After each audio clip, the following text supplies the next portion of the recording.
DJs BrewTube beer review. Well, you see I got nothing in front of me today, guys, but a glass, a bomber, and a bottle opener. So you know what time it is. It's homebrew time, guys. So what are we going to do to get our homebrew fix on today? Hell, we're going to have a beer from our buddy CFWolnia, or Chester, or the Brewhead, whatever you want to call him. He's out of Wisconsin, US of A. Yay, yay. And we're going to have his Morning Stout. Now, as the name suggests, it's a stout. It's from our buddy Chester. That's the availability of it. If he likes you, he'll send you one. Thanks a million, Chester. Also, I like Chester. If you haven't checked out his channel, check out his channel. I'll put his link down here in the notes or show more section. Anyways, back to the beer. Morning Stout's a 5% ABV and 46.4 IBU brew. It's got 2 hops in it. It's got, Magnum and Columbus hops, if memory serves. And for malts, he's using 6 kind of malts. He's using flake barley, Cara Munich, pale malt, chocolate malt, Victory, and Crystal 40L.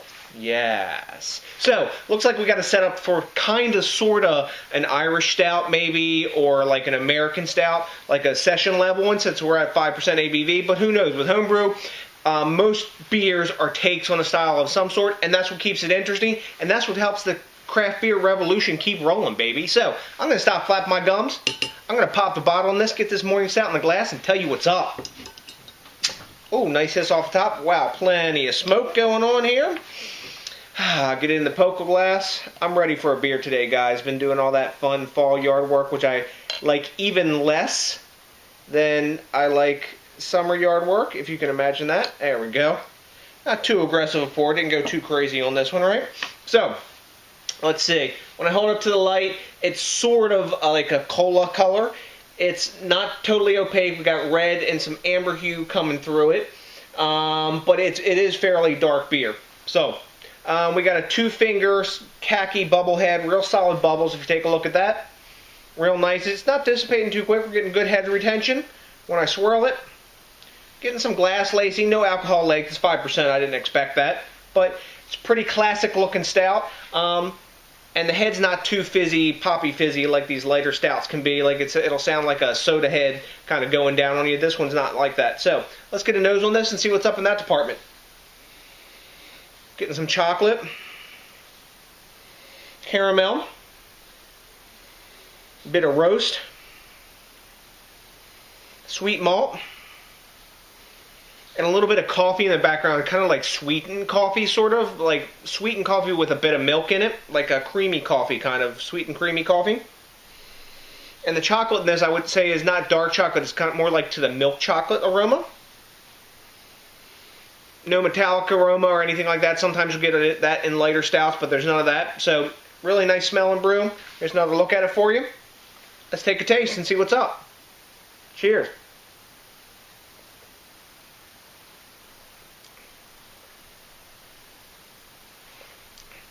A lot of coffee flavor in this. That's the first flavor I get up front, coffee. He's calling it the Morning Stout, so I would imagine he's going for that sort of coffee flavor. After the coffee, there's caramel. And after that, there's a bit of toffee and then some malt sweetness.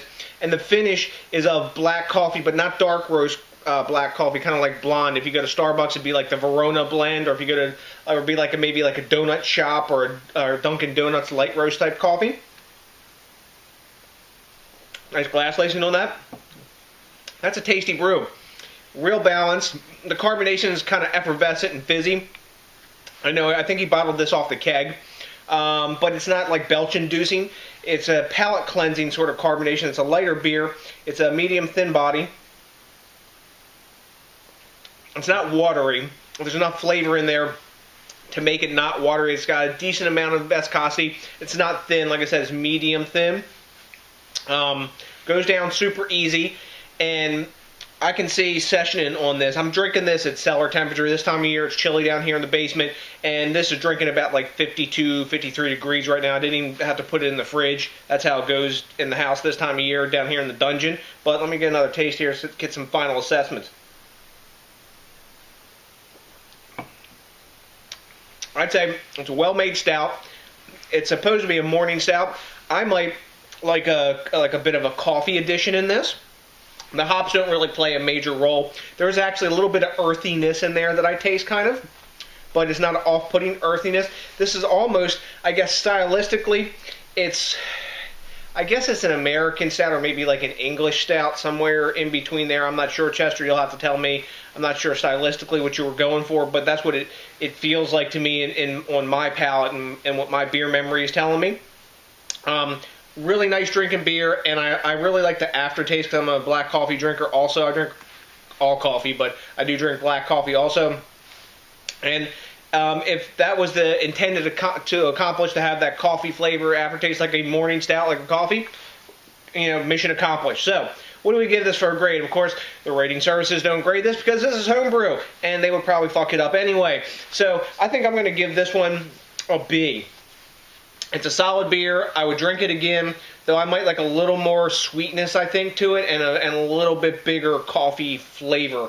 Maybe with a addition of cold brew coffee or whatever. But anyways, by the by, real tasty beer, solid beer, and I think with a couple of tweaks it would be, excuse me, even better. But right now, as it is, it's drinking really good, and I would drink it again. So, thanks a million for sending me this, Chester. I really appreciate it. I love when you guys share your creations with me. I'm humbled that you're kind enough to send this to me, something that I can't get anywhere else, and you trust me enough to review it, and I really appreciate that, guys. So, until the next DJs BrewTube, you got to do something really important for me. You got to think globally, you got to drink locally, you got to support the craft beer movement, keep this thing growing, and remember, support your local homebrewers. If one of your buddies homebrews, hit him off a little dough. He'll make you some beer and share with you too. Help that guy out, man. It ain't free to brew. It wasn't free to brew this, and you know, you got to appreciate those guys too, because without the home brewer, we wouldn't have any craft beer movement or the variety that we have today. No way, no how. We'd be stuck in macro piss water land, and fuck that.